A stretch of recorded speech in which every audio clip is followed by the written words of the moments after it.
In this video, I'm going to help you choose the iron that is right for your game. There's lots of people out there with ill-suited irons. So when it comes to choosing the correct irons for your game, there's three factors that we need to understand before we even look at the irons. Because if you get these wrong, then you're going to make a costly mistake. I actually did this recently without consulting this, and I've ended up changing my irons because I got it wrong. And that was because I went and looked at the first factor. I went purely on looks. What did that iron look like behind the golf ball, in my hands and in the bag? If it was good, I'm all good. Unfortunately, that then alters the two other factors that we have here, the playability and the distance. Now, you might be a player who is looking for more distance. You might struggle getting it as far as you want to.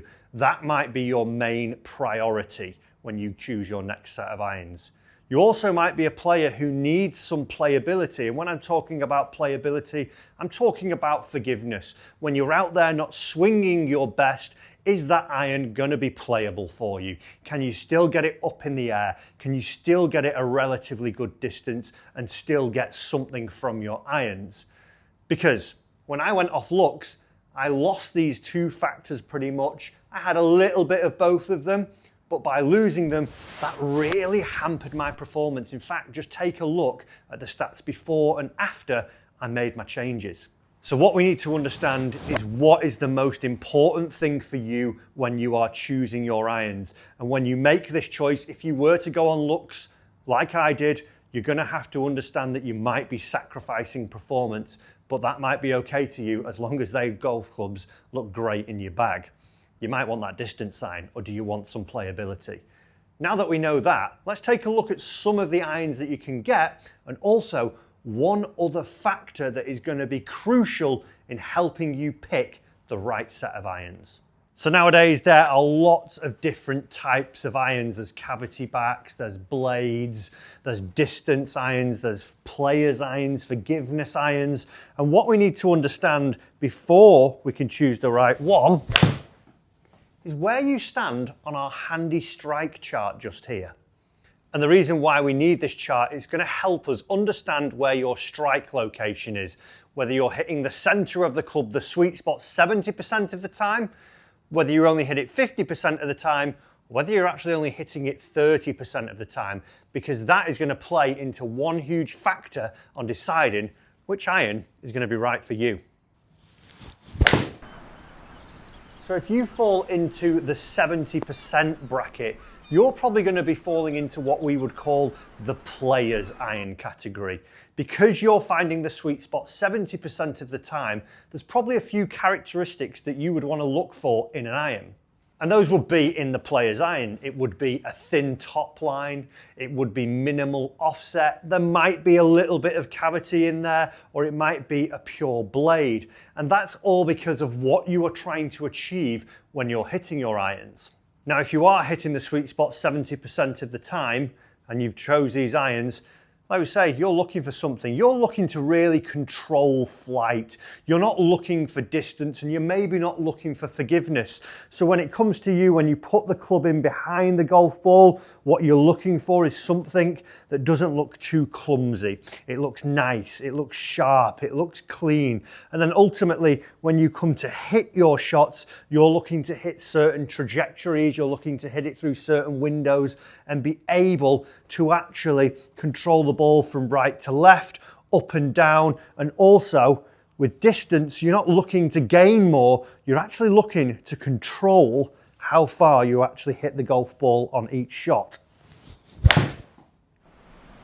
Now for me, the 70% one, these are probably the best looking ones, but you've got to be really honest with yourself. Do you actually find that sweet spot 70% of the time? Now, if you are hitting the sweet spot 50% of the time, you're going to be wanting to look at something what we would call the Allrounder Iron. And this iron, this encapsulates a lot of the features that we would maybe see from the player's iron, but it's also going to encapsulate some of the features that we'll see in the next iron very shortly as well. Now, one of the things that you will want if you are only hitting the sweet spot 50% of the time is a little bit of help. So in these irons, what we are going to see is that the heads are going to be ever so slightly stretched. So you start to lose a little bit of that clean look from what we saw from the player's iron. So the top line isn't quite as thin. The head length is just a fraction bigger and the soles just get a little bit bigger. But because of that, what we do get is that little bit of help if we just do miss the sweet spot on occasion. Also, with these irons, what we tend to see is that the lofts are a little bit stronger. So we get the benefit now when we don't quite get those strikes out of the middle, we're still going to see some pretty good distance. But the problem with these is that you might start to get a little bit too much distance at times. When you're maybe getting a little bit better and your strike ratio is going ever so slightly up, you now sometimes get a little bit too much distance. It's a problem that a lot of us maybe don't have, that we don't get enough distance. We all want a little bit of extra distance, but with these irons, sometimes they do go a little bit too far and we start to see big gaps emerging in your bag. But overall, the Allrounder Iron does give you a bit of everything, hence why we're calling it the Allrounder. You get the forgiveness, you get some good distance, and you get pretty decent looks. They're able to, with the technologies in a lot of these heads from all the manufacturers, make a very good looking iron while still keeping a lot of the technology on. But what if you sit in that 30% camp? Well, that's where the game improvement iron comes in. And these irons are for that person, like we say, who is only finding the sweet spot 30% of the time. Now, because of that sweet spot strike ratio, what you want to do is maximize the forgiveness that you will achieve with these irons. And what we see with these is a head shape that gets expanded. It gets longer from toe to heel. The sole of the golf club gets a lot wider. The offset gets greater. And that is all in an aid to try and help you achieve maximum forgiveness and ultimately the flight you would want from your iron. Now, that being said, when you put these irons in behind the golf ball, for me, someone who probably sits in the players and the all-rounders camp, they don't look the greatest just because of that thick top line and the amount of offset. But that's a personal view.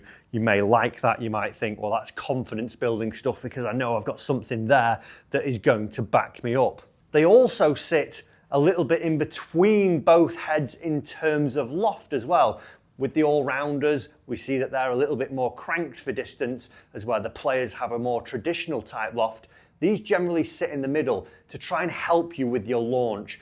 Coupled with the loft and the wider sole and a bit more weight towards the bottom and the perimeter of the golf club, that is going to get the golf ball launching higher. And one thing that you will need, if you're only finding the sweet spot 30% of the time, is the ability to get it up in the air, because if you don't, the ball comes in too flat and it goes running through the greens. So your descent angle into the greens will be greater with these, and that'll actually help you hit more greens on your golfing journey. So now that we know what factors you need to decide on and also where you're sitting on that strike scale, hopefully that is enough to help you try and make the best decision when picking your irons. One bonus tip I would say is always go and get a custom fit for your irons. Go and see a PGA pro and see which head, which shaft, which grip suits you best, so you're not wasting any money and having to swap those irons out quickly and inhibit your performance. Guys, I hope you've liked it. I'm just going to hold this one out now. Thanks for watching. And why not watch a video just down here where you can find out whether your driver is right for you. Water ball, wrong iron for me.